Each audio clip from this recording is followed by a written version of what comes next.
Welcome to No Art, No Life. And I hope that we have an increased audience, certainly up to about half a million. That would be a low estimate of mine. I know that my radio shows for great piano music put in about 400,000. Sometimes the whole continent of Africa is listening to oral Splendid. things like that. I just expect that after all of the years that I've been before the public, that wherever I am, I will have 700,000 people listening, or hoping that they will be able to get a ticket. That's a just expectation. I think so, and I think that it does matter for everyone on an individual basis, however, to have a good time. We were speaking in the last days of Franz Liszt, and that was, a very deep conversation. I think the last two. I think that our attendance may have gone down from 600,000 to 60. Okay. However, what does it matter if you're a Lisztian, right? True. I hope that you've been okay. I've been well. Good. Any adventures on your own that you haven't talked about? Not that I can think of. I think I've come to look forward to our dialogue so much that I count those the adventure. And I know when I arrived today, you had a wonderful line from Beecher. I want to read it. To Yes, read. yes. First of all, Jack, I want to ask you, did you do some work on your journal, a short story, an essay? I mean, I want people to always know you're working, and I am working. I do. The journal is, for the most part, a daily activity. I don't even have to exercise a discipline for that. It is like the feeling one has. It's such a crass analogy, but it's somewhat akin to the things like brushing one's teeth, or things that we do even though we might prefer not to do them if we could, but we just do it. And so I'm lucky in that sense, that it's something that maybe other people have to go to a discipline. I go to it because I'm afraid to lose the thing that has passed through my mind. And I don't know that it's necessarily that elevated, what has occurred to me, but it's a benign kind of hoarding. I, like many people, will occasionally see these television programs and see the terrible effects of when someone hoards actual objects. It always seems a tragedy to me when people can't direct that impulse into hoarding thoughts, because it ends up, no matter how much one hoards, the space around one is always clean. Yes. So Hoarding is a terrible addiction. It has to be called an addiction because you just can't afford your whole body just can't afford to get rid of that. You have to have that near you to hold on to it. Is that what we're speaking of? I guess, and That's the hoarding of objects that Hoarding of in the objects. popular sense, yes.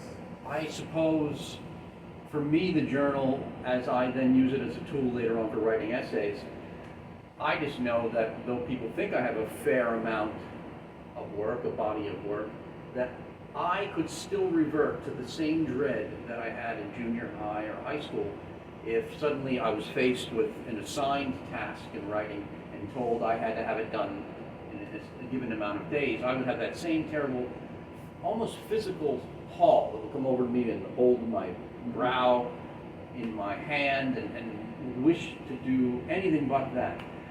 However, I know that I'm thinking on all topics all the time, so I just put them into the journal and index them by heading, and then when I feel that enough is built up on one topic, then one simply knows that the hoarding is paid off.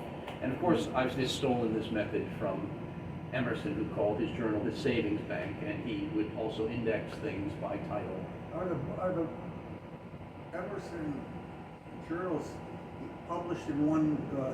Yes, there's I would love to read those. There's no doubt about it. There's a magnificent edition that I have that was given to me as a gift, the 16 volumes. They're called the 16 Journals and Miscellaneous Notebooks. There's 16.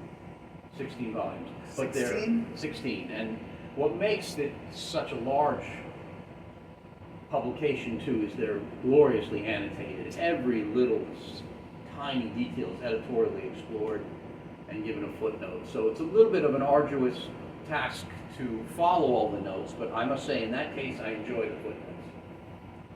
Does this really have any possibility of continuance in our materialistic, superficial world?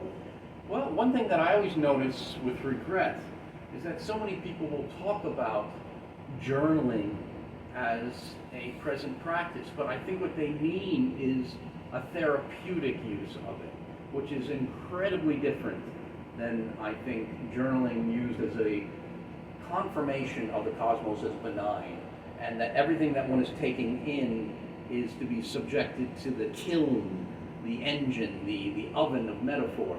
Whereas I think other people are using it simply, again, as a place of confession and then disburdenment and dismissal. As if one is listing their sins, or really using the journal or journaling as a confessional. But I think not in Emerson. I don't think people were using it therapeutically. I think they were using it as a collecting means. He has a wonderful phrase about his journal that when it came time to assemble an essay, he would look in his journal and see if the Golden Brothers will join hands. Meaning, are there siblings hidden in all these observations, even quotidian remarks, even grocery lists and remarks about things that had to be repaired in the house? Could there be an epigrammatic line that's related hundreds of pages later, or even years or volumes later, to another sentence? And I think that accounts to a degree for the Emersonian style that seems so epigrammatic, as if he completely voids his essay writing of the transitional, because he finds in his journal the best mineralized versions of ideas and then simply places them adjacent to the next related version of that idea and lets the reader do the transition. Gosh, he had a great trust then in the reader. I think so. Of course, the reading then must have been a very different process than the reading today. Well, yes, I was thinking very much this week about speaking to you just about the act of reading and how that's changed. We can go on, and we will in other programs. We'll touch upon that because it's so important. And reading to us is the lifeline to the not only intellect but to the world around us. And we have a ever shrinking world around us. There's almost no knowledge of anyone's deepest feelings about nature, or about art, about anything, because that was usually put in letters. That was usually put, I mean, think of it, no letters left. There'll be no publications of important people's letters. And they won't even know how to have the discipline to write them. But getting back to the fact of your... Just to play devil's advocate, I'm sure if we had a third party here, and they might argue that there's email and texting, and that 30 years ago, when no one would write anything down, and it was mainly the idea that letters would be lost because everyone was only using the telephone, now we seem to have hordes of people typing their ideas. But how would you say, because I'm going to very likely agree with what you're going to say, but I'd like to hear how you would articulate it. What has been lost and what distinguishes the act of letter writing from the transmission of text that is going on today? It is so distinct, and yet I have trouble impressing upon people who think it's almost like a cute little act that I undertake when I write them and post them, a physical letter. I don't think it's merely the idea of a sentiment looking back over my shoulder for the act of and the materiality of the postal system and letters and things, even though I'm attracted to that deeply. But I think it's also that it's an anchor to something that is very distinct from the way text is being exchanged electronically. Well, how could it not be extinct? Yesterday I wrote a letter. It was absolutely a horrible thing afterwards. I find that because I write so fewer letters, I had one stamp left somewhere, and I had to go everywhere to find that stamp. And later I found it, but it was a different stamp than I thought. One stamp, I have none now. There's no post offices anymore. There's no mailboxes because everything is stolen out of the mailbox. I just had a check stolen that I put in a mailbox. Remember that was a sacred place. You put it in, and three days later, mysteriously, it would get to Nevada or somewhere. Writing a letter was a process of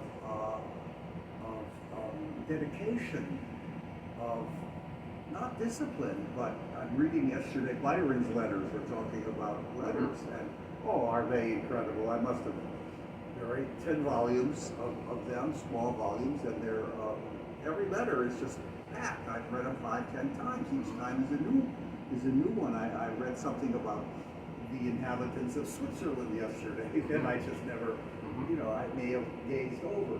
But here it is. I'm looking at Byron's letters, and Byron writes, "Oh, tomorrow I will have to write letters," or "Tomorrow I should write letters." Meaning, it's always in your mind, because you're behind. There's something very nice about that. Okay, I have to get back to my friend. Oh yes, maybe tomorrow I would rather ride my horse into the forest as he did, or shoot his pistols or all of his masculine junk. Lord Byron is infinitely interesting man, and talks about his diets and and everything, and he ends sometimes on areas in haste and hatred. Okay. Lord Byron, Yes. Or Byron, and the point was he's going to get to it tomorrow. Well, that's letter day, but there were many people. I was just reading in someone else's letters.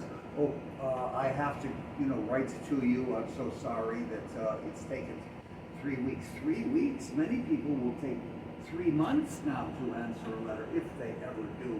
And the chances are they won't. And the chances are you can't, because you can't sit there. Letter writing for me is never, by the way, typing it. It's almost obscene to me to type a letter. I get cards from you all the time with Superman on it, or the Lone Ranger, one great fun after another, cards. And I don't necessarily, there's Jack. Jack's distinctive, writing goes that way up, and I look at it, Jack, what a fantastic picture of Bridget Bardot or something, Okay. And I'm just, you wait for that. Everything, it's in there. You open up your little thing. Yes. With a key, and it is a key. It's a key to a just not only something so wonderful, but a greater world, and the world of the handwriting.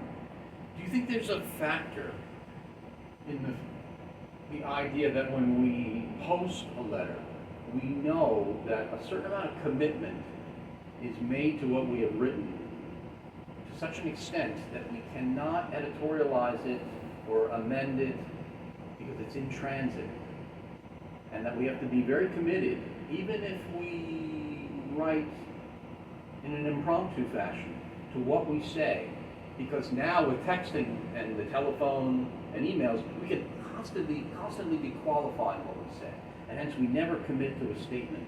Do you think that's part of the appeal of letter writing? It's part of the appeal of letter writing, without a doubt.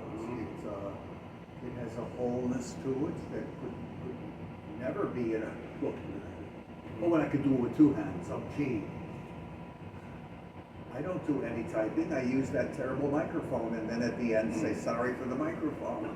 Oh, the dictation function. Because on I don't email, really yes. care what they're reading from the text. Yes. They've got to make it up. I'm going to make them work a little harder if they want to. I don't make it bright and clean. I use the microphone because I'm not going to poke around. I think another virtue, you talked about how obscene anything would be in terms of letter writing other than the mark of one's own hand.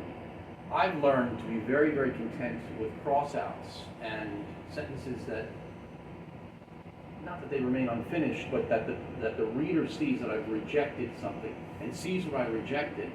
And I think we began today's conversation before we began to have our episode, however, about the idea of living a life that refrains from goal-oriented aims or forcing mechanical choices on ourselves.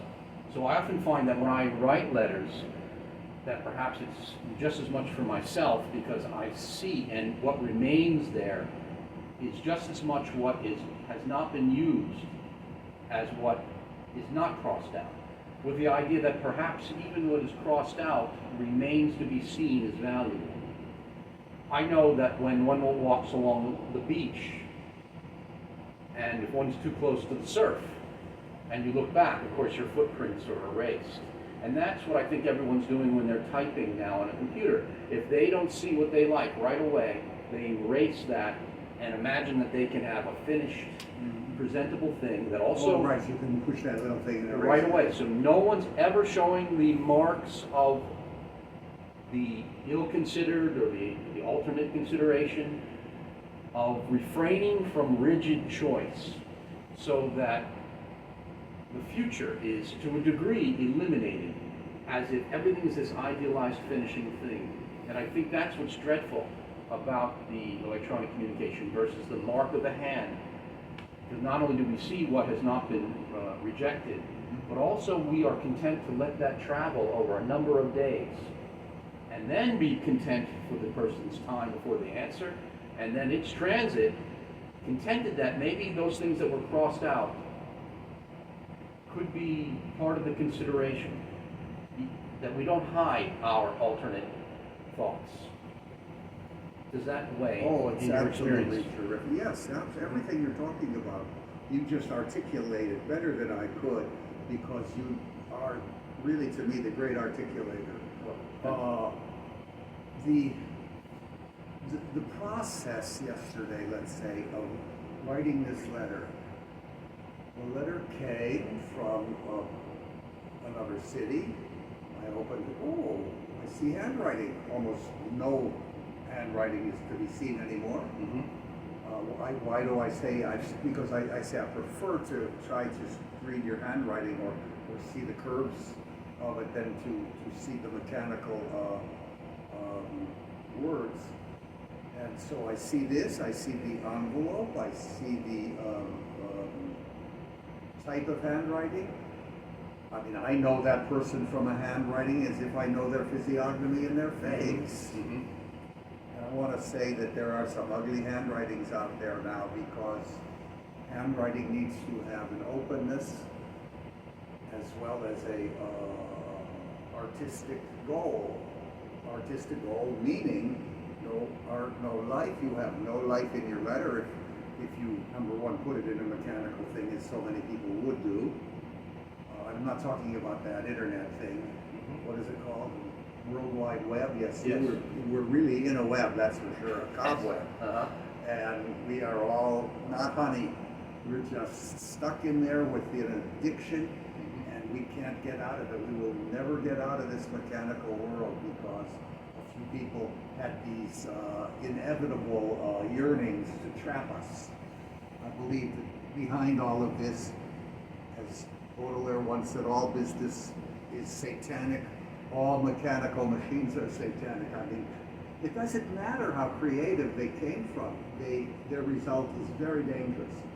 So here I am, I'm writing a letter. I have the same feeling I've always felt. I went to the letter, started it up, misspelled the name, threw it out, a whole piece of paper wasted. I didn't want to, let it go. I have a certain thrill in wasting paper. I don't know why, even though I know the tree is scarce. Oh, look at that's you see, even that's freedom. Yes, it is. So here, I can save it. So here is, here I am, and I'm writing the letter. First thing off, as usual, I do something wrong with it. In this case, the spelling, and throw it out. I remember the crackle of the paper. Mm-hmm. You see, this is a fantastic process, right? Yes, it is. And every one is going to be different. I write the letter. I am not that concerned with the content, because the person's not that interesting. But if it's certainly a fan letter, and this was, I always answer out of ethics, out of my morality, and I do. I answer, and it's not a question. I don't answer questions about what music you can get if you go to the so and so. And so it was a legitimate letter, and I'm looking at my handwriting, as I read it. Oh, such fun. It never has ceased not to be fun. Don't you understand, my dears, that handwriting is the greatest fun you can have every day of your life? Just get a piece of paper and write to me, write to Jack, writes to the president. Do we have a president? No.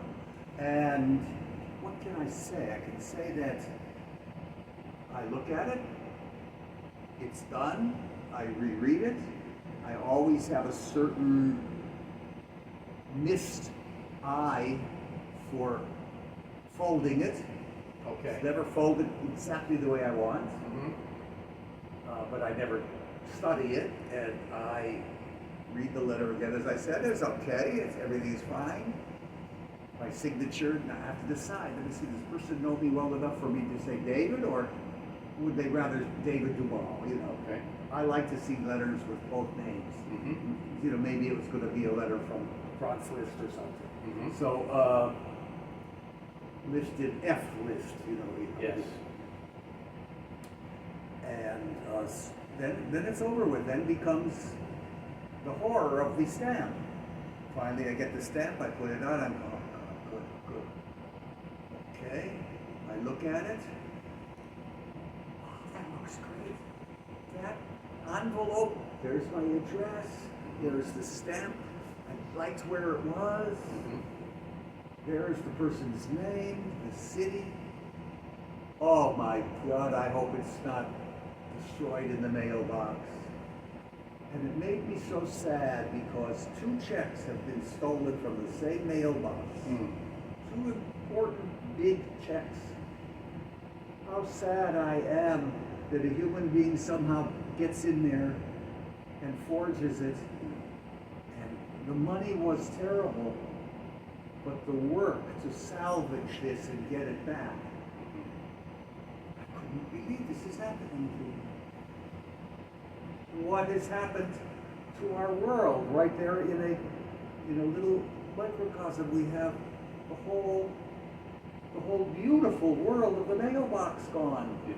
It was bad enough in the 70s and 80s when you had to see every mailbox in America filled with bad graffiti on the side. Yes.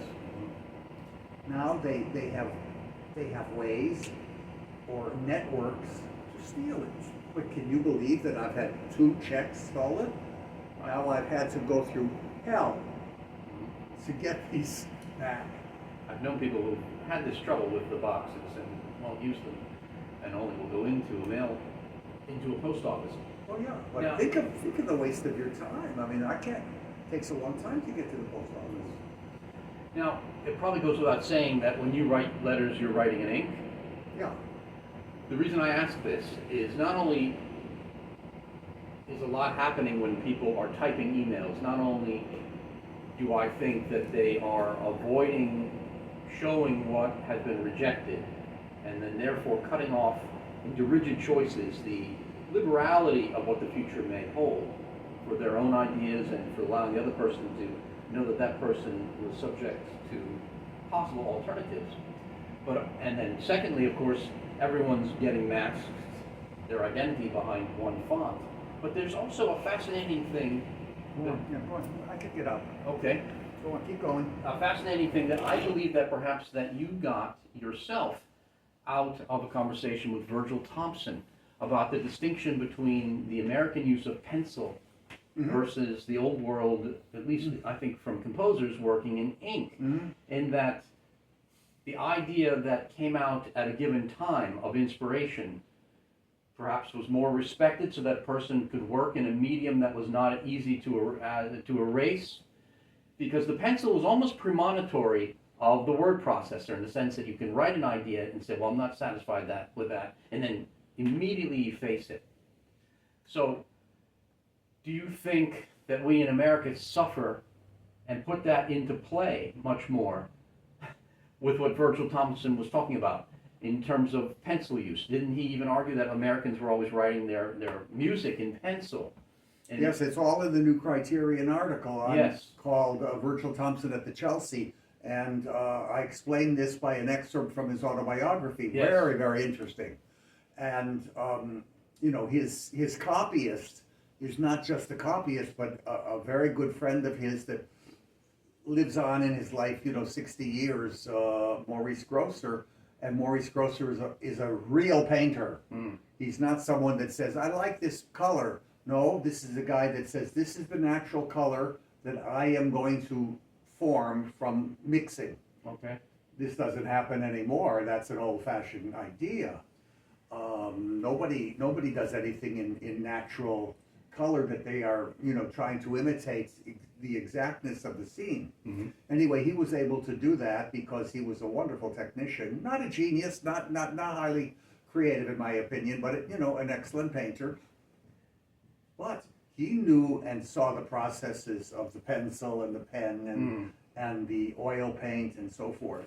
First of all, you smell turpentine and oil paint while you're doing your computer or there's a smell nothing like it. No perfume can compare to it.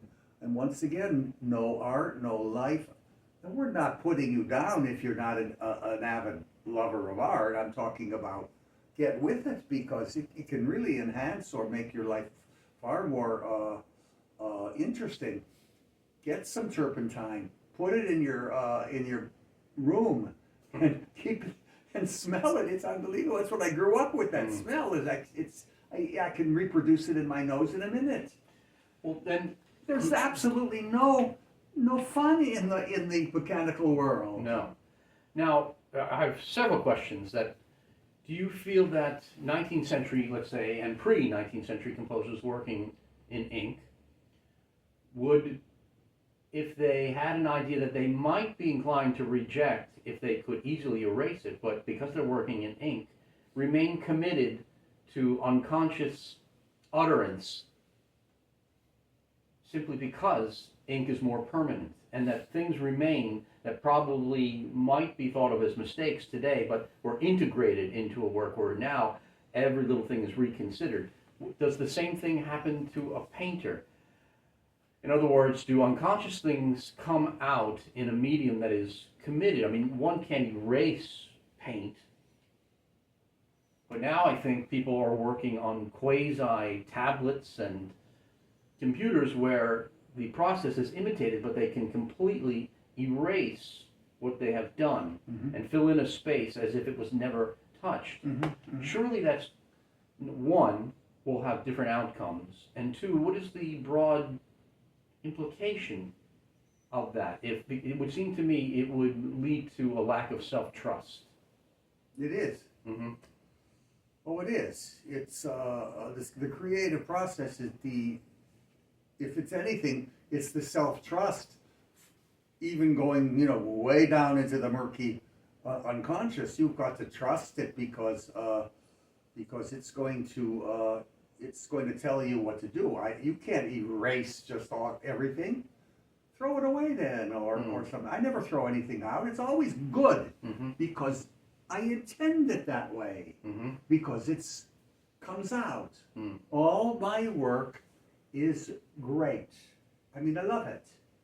You don't have to, but when I know that this is it. I love that color. I mean, I could just stare at it for hours. That's enough. You don't even have to look at the other part of the painting. There's no freedom today in the artist. He's so mechanicalized. What are you talking about? I don't know what you're talking about. You have a machine and you erase it all, and then who cares? Get working on a little drawing of your hand or your face and stay with it until you like it. Keep doing many of them. I'm sure that Leonardo, I'm sure that many painters, who's the great Dutch American painter, for every drawing which you would absolutely never think that there was anything before it, there could have been 200 sketches in this abstraction of a woman.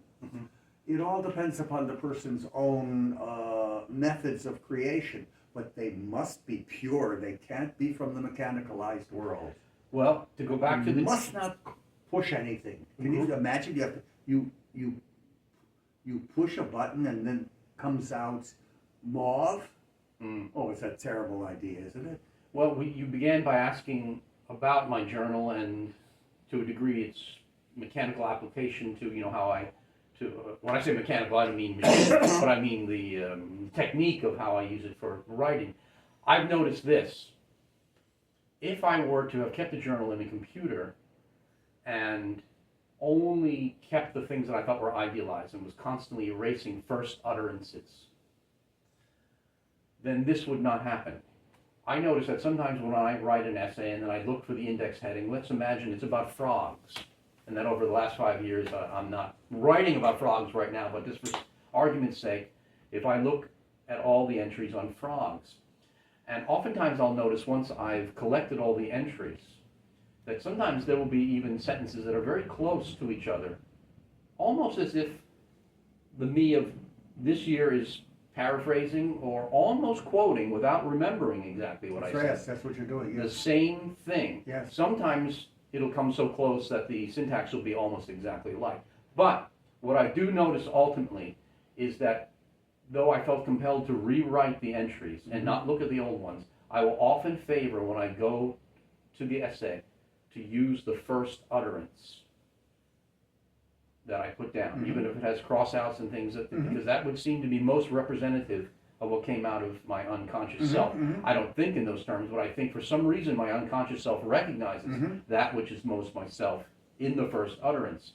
So I'm wondering, surely there are people who are risking this, again, in painting, if they are not willing to look at their first utterance and keep it on hand, lest that should they paint over it by some electronic means, the first utterance will look to them to be the best at last. Does that happen to you? Oh, sure. Where you revert back to the first sketch? Sure.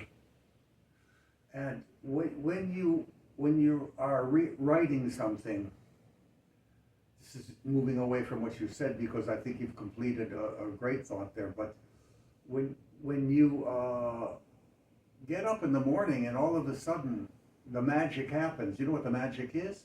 Could be anything that's creative in your life. Today was, I'm looking for something, I'm looking for a Scarlatti Sonata in D minor, the one that Argerich plays so well. And I want to look at it again because I played it once fairly well.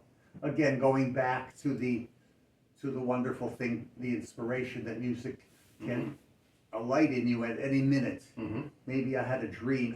I did have a dream about Scarlatti last night. Isn't that something? The music or the person? The music, Okay. and I don't remember anything about it except now I know why I went to look for this Scarlatti Sonata. It's been on my mind, the D minor Sonata, for a long time, and it's bothered me that I couldn't find the music. Well, not only did I find the music, I have so much junk around, with it, that I haven't seen for years, and I know that in my book, Much Ado About the Piano, there is no Beethoven essay about Beethoven and the piano. And I'm trying to think of how I can get this book birthed, published. And what do I find from, listen to this, an introduction to a series on the Beethoven sonatas at the Met Museum at 2:30. I say thank you for coming at this extraordinary hour of 2:30 in the afternoon. It was a great crowd. I remember this well. And I read this whole thing of 10 pages, and I lacked the last page, as I always do. Somehow the last page gets lost. So this was you consulting a video of you delivering Yeah, no, the this speech. is not a video. This is the writing of the speech. Okay, And I'm reading it there at the Met. okay. So I read it, this book. Oh, it's good. I don't have to do a Beethoven chapter. It's here. Not only, think of it, baby, not only did I find the Scarlatti, of which I had a dream that I just discovered now talking to you, but I found this Beethoven thing, which was also on my mind. Damn it, I never wrote a Beethoven thing, Okay. So this stands to... That's this morning before you come. Yes. Think of it. Yeah. To honor the idea of holding on to first articulations of things. And I think, again, that's why I think, well, at the risk of sounding really perhaps politically incorrect, my eyes roll back in my head when I'll meet people who say they are journal keepers, but I always find That they're what? that they are journal keepers, but again, that they are looking at it from the point of view of a therapeutic point of view, as if one is disburdening something so that you won't have to be carrying it. But I think the journal should be carrying even what we presume to be our mistakes, because sometimes our I think mistakes the journal, yeah. Are the things that turn out to be the correct choices. Absolutely. The journal is one of your great literary forums. Mm-hmm. Who are some of the journal keepers that you've relished to read? Well, this week I call some of the journals of Byron in there are fantastic. You know, along with the letters. We know about Robert Ellis, the man that Oh yes. that so influenced you to read his book. Oh yeah, Edward Robb Ellis's yes. journal. Yes. I usually put the letters and the journals in my own mind. I was just doing the Stephen Spender, the British poet's extraordinary journals. Mm. I would say that every week, somewhere in my life, I'm reading a journal. Mm-hmm. Somewhere. Mm-hmm. There are lots of them out there. Mm-hmm. I get frightened that nobody's publishing anything of worth except all of these bad political. Where are they getting the money? These publications to give these people who have ghostwriters to write these fraudulent books about the time we're living in. What's going to happen to they don't have to worry about letters anymore, do they?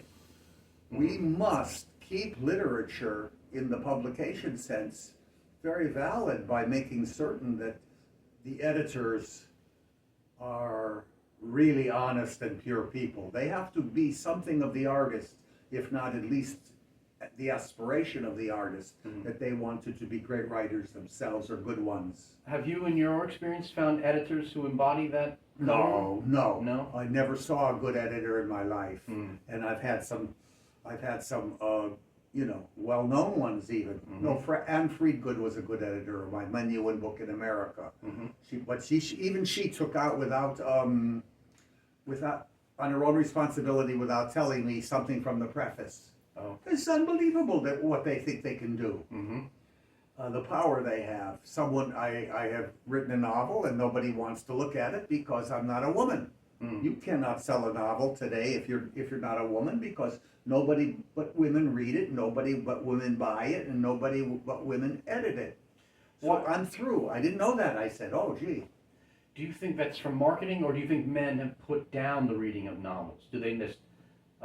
Men never have. Real literate people cannot resist reading the great novels, contemporary ones, or Gatsby, or you name it in the 20s. They must read them because it's compelling. This is storytelling, which is nothing to do with sex. It goes all the way back past Homer, and we want to tell a story about what happened to us, about what happened to Hector and Agamemnon and Odysseus, the great. I love that man. I read the Odyssey once a year just to reinforce the romanticism of my nature. Then what market forces do you think?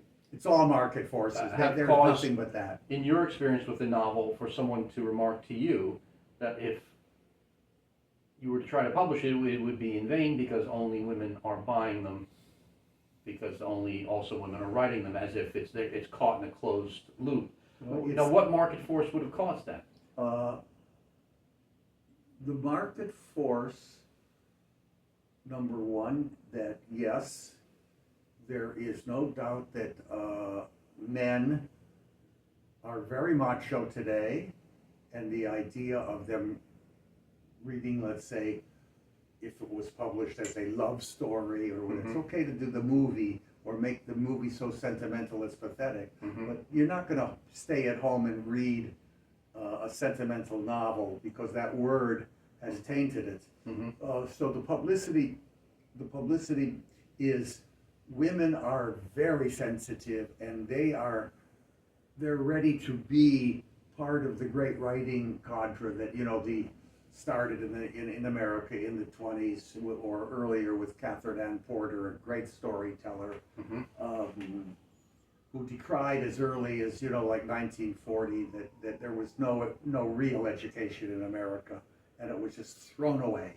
that there's no classic education, no Latin, no. I mean, every time I see a Latin phrase and I can't read it, I say, God, when it's translated, what this Latin must be? It is such a fabulous language. Why is it dead? Maybe it should be our universal language. Yes. I don't know. I was remarking to you, we were in passing a copy to you of The Great Chain of Being of Arthur Lovejoy, telling you that my one regret, or maybe not regret, the challenge to me as a reader in my second reading is to have to translate all of the quotations that are not in English, because he must have had a very elevated audience that he expected to read the printed version because he delivered them orally originally, because he doesn't translate the passages that are not in English. The publisher didn't want to give it, just like the publisher said, no, David, it's too expensive and time consuming. We want to sell some books. We don't need it indexed. So you really think that's a book from, I believe, the late 1930s, that it was an issue of economy versus the expectation of who would encounter that book that would motivate them to omit the translations? Probably didn't think in the late 1930s that a book like this would sell. They still had, you see, certain ethics that they had to abide by, and if you had a different book, or there are many books today in the world that would never get published. I mean, you could go to 1,000. I mean, I'm having a hard time with the piano right now. No, what? What do you mean piano? Nobody cares about the piano. They don't want any books on the piano. There's not gonna. How can they sell any? It's all they think of. They cannot justify themselves without it. And that's why I'm always a little stunned that there's 1,000 new books a week on this administration. Right. Well, again, the flaw there seems to be people who are willing to buy books that will become dated very quickly. That's what puzzles me, because even the buying of a book as an object, it has a durability. It seems strange to find that the books that are in circulation to such a degree are books that will become outdated so quickly. An outdated book is a very sad object. Yes, it is. It hurts you almost, because there's nothing that you can do to save the paper or to do anything about it, because you're not going to reread it. You're not going to read it even, and you will find in so many of these books they're just the opinions of these people watered down by some ghostwriter. The content is so. And what I don't understand, my friends, tell me, write to us. What I don't understand is, what did they expect from these books? In a society that is told daily that they do not read, by the end of this day you will hear 10 times or 4 that nobody reads. Well, how could that be when these publishers are giving ghastly amounts of money as advances that can never be paid back? By the way, any author that ever pays back a book is a rarity. Oh, I see. In the advance has nothing to do with just here's the money. It's the advance against royalties. You must. I've had my film The Golden Age of the Piano, which won the Emmy Award. It's been out 30 years. I look at it, I don't even know who the host is anymore. And it's been in 4 languages. It's, people have said, oh, I saw this in a bookstore in Geneva, and I bought it. I still haven't made 1 penny from it in 30 years. I never will. However, things like that, books like yours or copies of films like yours, reach a larger audience over time than books that may even have an enormous sales in a finite amount of time. Possible, yes. And what fascinates me is the secondhand experience in looking for books. You talked about there's nothing sadder than finding these dated Political books. Oh. And one will see them in thrift stores or church basements, rummaging around to see what books. And those are very sad because they become simply the material on which they are printed. But there are these golden soldierly survivors, books that even if they were bought new and never read, and yet if they are of immortal quality, they will wait in those same piles of neglect for someone who will give them their due elevation. And I think that's what happens. I remember I was in Concord, Massachusetts, and saw a copy of Evenings with Horowitz in this very wonderful secondhand bookstore. And that's where it belonged, in a sense, in that kind of ongoing soldiering till it finds its right library. Sometimes you do that and you look at the inscription, because I love to do an inscription of a book, because I want to write Yes, freely, and sometimes I'll do a little portrait even. yes. And so I open it up. Who is this to? I worked for this person in radio, and it was a great little epigram in there, a little thing to him, and he got rid of it.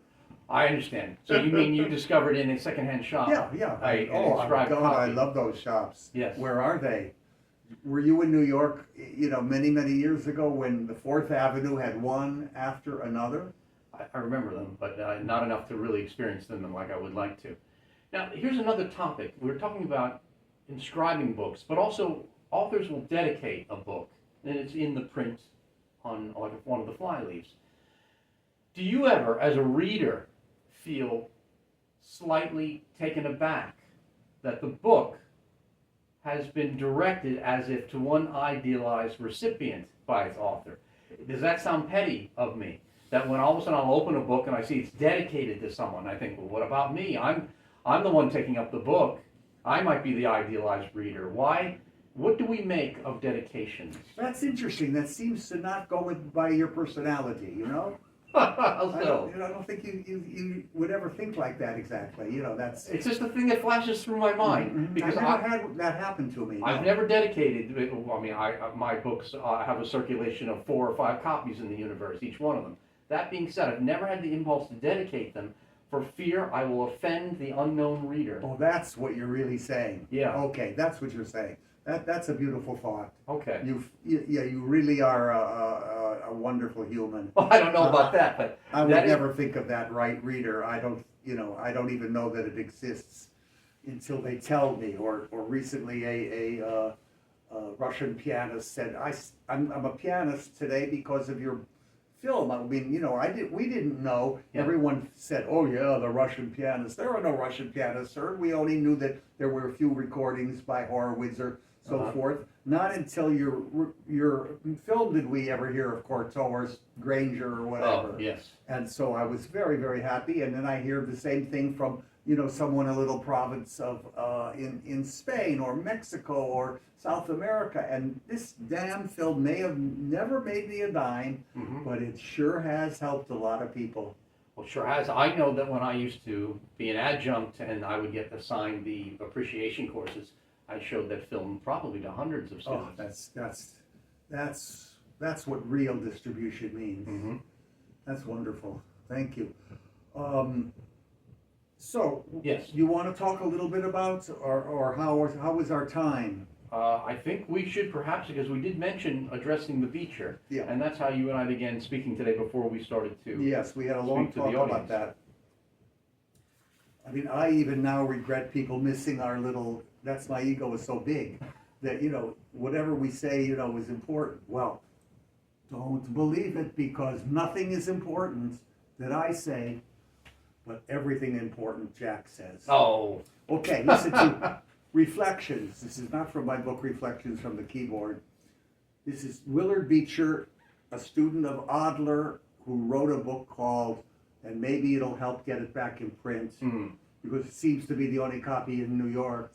It's called Beyond Success and Failure.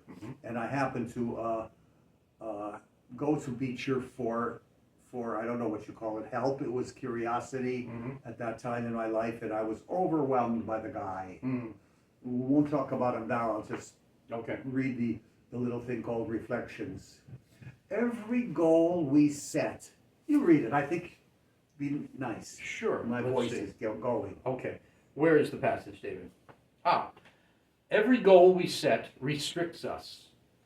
It limits, selects, and determines the means it uses to accomplish its own ends. Any goal sets its own business price. What it excludes may be worth more than what it achieves. Goals are either on or off. They bypass all that does not serve their aims. They invent whatever is necessary to do the job. The running deer created the arrow that shot through its heart. The arrow created the bow to send it to its mark, and the deer, the arrow and the bow created the skill of the man who used them. I think when this came up earlier, when you read it to me earlier, I was reflecting on the credit of the difficult task that you have undertaken in not committing to be known through one act in the arts. And I think perhaps that is unpardonable and unforgivable to some, because I think people feel that at a certain point that the most responsible thing to do is to commit to something and to hone it. And that's fine. However, there's a phrase in one of Emerson's essays that I mentioned to you, and he may have meant this to apply to another aspect of discipline, but I'm going to use it as a very abstract idea, where he says, I say, do not choose. And to a degree, one is then always on the eve of broad, abstract accomplishment wherever the path of realization may lie. And I think perhaps so many people knowing you through the world of music and radio and writing perhaps then find it unforgivable that that energy did not commit solely to those things, and can even reject those things when you articulate its limitations. And I think that's what I found so appealing when I first started to read your work, that just because you were so committed to it didn't mean it was so sacred it could not be reproached. So that in discovering that you had a whole other field, that then suggested to me that though commitment is respectable, a commitment to the point of assigning a goal that restricts possible alternatives is also dangerous. And I think that's what Beecher means. Yeah. And so I think you are one of his most successful Disciples. Yes, I learned a great deal from him, and basically I learned the piano from him. Mm-hmm. And he had no, no skill in playing the piano or music that I know of, although I had once heard that he had aspirations of being an opera singer. But we never talked about any of that. But this is a man that, when I went to him to see him, and I said, how much is the session? Whatever you want to pay me. Well, can you believe it? I go on, the session goes 1 hour and a half, 2 hours, 3. But this is so long, Mr. Beecher. You're giving me. I have nothing to do right now. Now, that has a kind of Lisztian grace to it. Yes. Do you think also that's because, in rare cases, someone as elevated as he was can also meet someone that will assist him in his elevation, whereas some people are genuine patients or people in need of help, whereas you, in a sense, were almost a colleague, probably under those circumstances. I understand. I know. Much of my therapy that I've had in my life, I have really been the colleague, if not sometimes the teacher. That's what I suspect. But I've always, Yes. I've always enjoyed the back and forth of talk from someone that, may discover something that I could learn from in myself. And I must say that's been very seldom, because you really do learn it all from yourself. What you are is what you have conceived of very early, really, and it's no mistake that you're a writer, you're a pianist, and that you're a connoisseur of many, many things. It's no mistake. There was no other way out for you. If you wanted to be rich, it would be a terrible fight. But fortunately, your parents did not, make the material world the important thing. And in my case, I was very lucky to have parents that just didn't give a damn. Mm. They were too involved with their own torture. Mm. So so much is certain luck in the beginning Mm-hmm. that my brother had the same paints I had. He had an older brother in me that encouraged him to do it. I saw a talent in his plastic work, and he gave it up one day, never to go back, not for a minute. Couldn't do it, couldn't hold it. Was that because I was older and that I was influencing him? I don't know. I can't take the blame. I did everything I could to influence him in an encouraging way, but not to say, you have to do this. Mm-hmm. Because I hated just, if the teacher said, read this book, Mm-hmm. I could not read the book.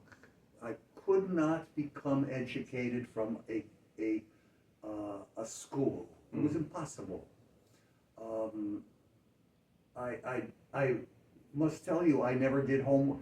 So when I watch TV and says, oh, dear, you got to get up there and do your homework. Mhm. In every single thing you see on TV, there's someone Yes. that says, do your homework. Yes. Homework? In my life, I never even brought a book home, let alone did any homework. I wouldn't do it. I didn't say to them I wouldn't do it. They didn't really care if you Yes. did it. Mm-hmm. And so I got through all of high school without ever taking a book home. Mm-hmm. And I must say it was quite wonderful that my father or mother, who were so self-absorbed, never said, oh, don't you have to do homework? Mm-hmm. Anyway, we all have our paths, and some of those paths are a little more difficult, but in the long run, it's not easy to live, is it? No, but what an opportunity! What an honor to do so. No, it's a wonderful thought. Yes. It's a wonderful thought. Well, we've talked a little Yes. bit about Beecher's thing. Mhm. You want to read a little bit again, That so same we'll passage? end with it? Sure. Because it's, here, I'll get it for you. It's Reflections at Okay. the end. You mentioned, it's funny, to come full circle, we talked a lot about journal reading today, and then you just mentioned yourself that to a degree we make ourselves, and we make ourselves early. I had dipped into Kierkegaard's journals, and he remarks that all of us, more or less by around the age of 8 or 9, are the people that we're going to be. And do you agree with that? Oh, yeah. Mm-hmm. Oh, by far, more than 8 or 9, I think by 6 or 7, Yes. 5 and 6. Mm-hmm. I was already drawing. I was already. It's no guarantee that you're talented, but there's something that's forcing you to do it. I remember I had a guy in high school, and he was a great science guy. Mm-hmm. They all knew that he knew everything, all the elements. He could tell you everything about every chromium and so forth. But he got into his mind, I don't know where it is, it can come from an influence, that he wanted above all to be an artist. Mm. So he became involved with knowing me, because I was one of those few crazy guys at high school that took the art classes Mm-hmm. and I was a rarity there. I like to draw. I like to look, Eve, I like to draw. And he became attached to me. And the idea of being an artist was so elevated in his mind. Now, I would look at his work, and I didn't understand it because it was not good. He had no talent. Mm-hmm. Why would you want to be, when you're a scientist, that I hate that. I mean, that could be from rebellion or whatever, but the point is that he made it a fetish. Well, indeed, he left school. He could have been a rich physicist or something, as his brother was, and he had a lowly job in an American greeting card or something, making these sickening little things for greeting cards. Okay. Oh, you mean drawings for Yeah, greeting drawings cards. or Okay, whatever. yes. he would not let that view of himself go. What do you think of such a thing? It's very strange because he's not a natural. Well, in order to try to look at it favorably, could we imagine some part of him wanted to feel that the person that he was creating was the work, and that though he didn't have the means to leave a body of work that justified him making that choice,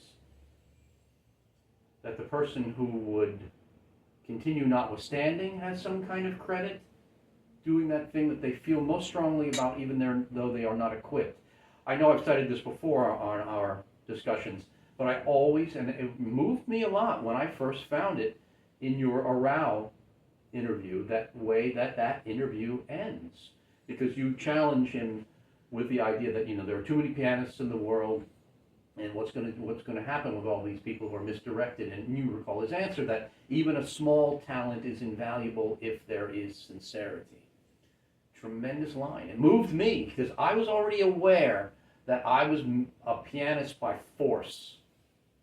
That I was, whatever my motivations were, I was forcing it. I was going to be the person that, I heard that Paganini symbolically named the caprice or numbered the caprices for 24, perhaps because of the amount of hours that you could practice in the day. Well, I bet you I can at least force myself to have these epic practice days.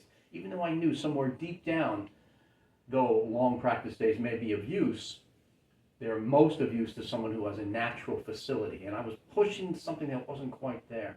So I might try to argue in favor of this man in that respect. However, we began the day with the idea of the vulnerability that we submit ourselves to if we force a goal into the horizon. And do you think he suffered from that? And here's where this passage comes into play again. The book is Beyond Success and Failure by the late Willard Beecher, whom I knew for quite a time. Mm-hmm. And this book has always been with me. My brother calls it the book. Oh, Yeah. because you cite it so much. Yes, because I've talked about it so much. Okay. I'm a great publicist for things I love, Mm-hmm. as you are. Every goal, he says, we set restricts us. It limits, selects, and determines the means it uses to accomplish its own ends. You'll stay there all day practicing, even though you're dying to go have a swim. Mm-hmm. The swim is fun. Mm-hmm. Any goal sets its own built-in price. It's a terrible price. Mm-hmm. Made Horowitz so unhappy. Mm-hmm. There was nothing he could do about it. The talent was all he had, and he loved music. But God, did it slay him? And as we know, the other opposite was Rubinstein, who said, hey, the piano, I love it. Yeah, great. I love to play for everyone. But that's not life only. I love to, I love the beautiful women and the lobster. Yeah. It's a good name for a novel, The Beautiful Woman and the Lobster. Well, my problem is having to buy lobsters for beautiful women. Oh, you don't have to do that anymore. They're supposed to buy. They from are, you. but that doesn't seem to be the case. Well, they don't even know how to cook anymore. I always choose a woman who knows how to cook because I don't know Okay. how to cook. Now, in the last 40, 50 years, I've chosen women that don't even know how to cook. So Okay. now I've gone down from 400 pounds to what you see. What it excludes, this goal thing, Yes. may be worth more than what it achieves. And it does. It really does. Mm-hmm. Goals are either on or off. When they're off, you can breathe. You can then read a book called Zen and the Art of Archery by Herrigel. And you can really see how simple much of it is, the mechanics of them. Actually, you don't need a piano teacher. I'm digressing, but you don't need a piano teacher. You only need one phrase.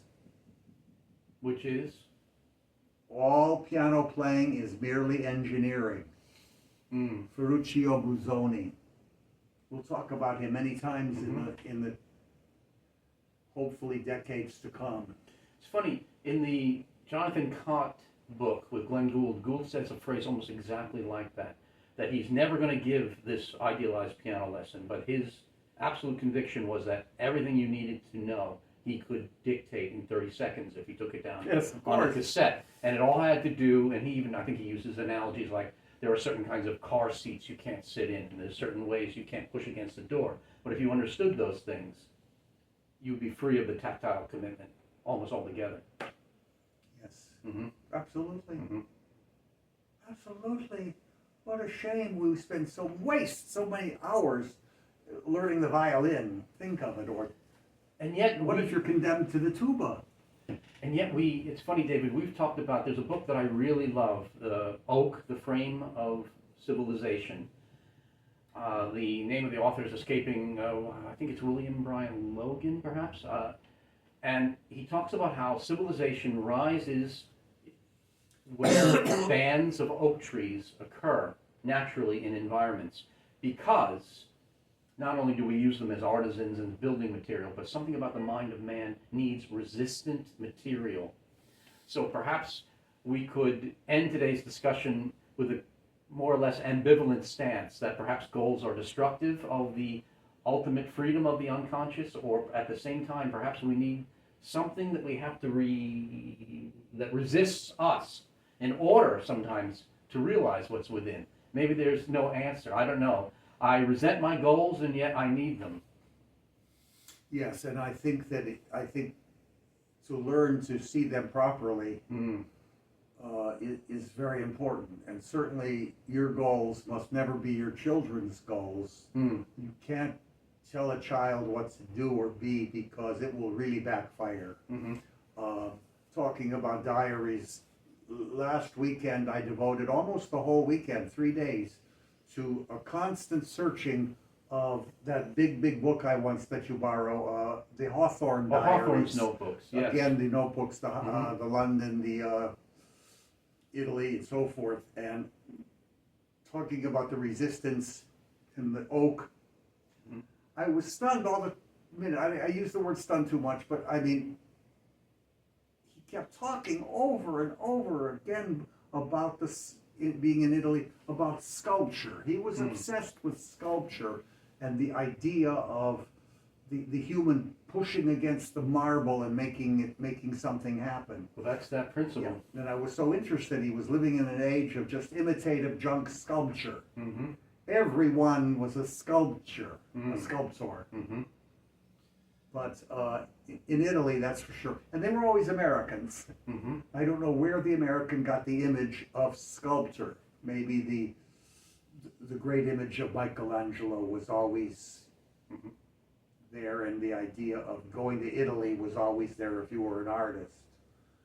There were so many Americans in Rome and Florence and so forth that were these wannabe painters and so forth that had enough money to come and live for 6 and 8 months at a time. So goals are either on or they're off. They bypass all that does not serve their aims.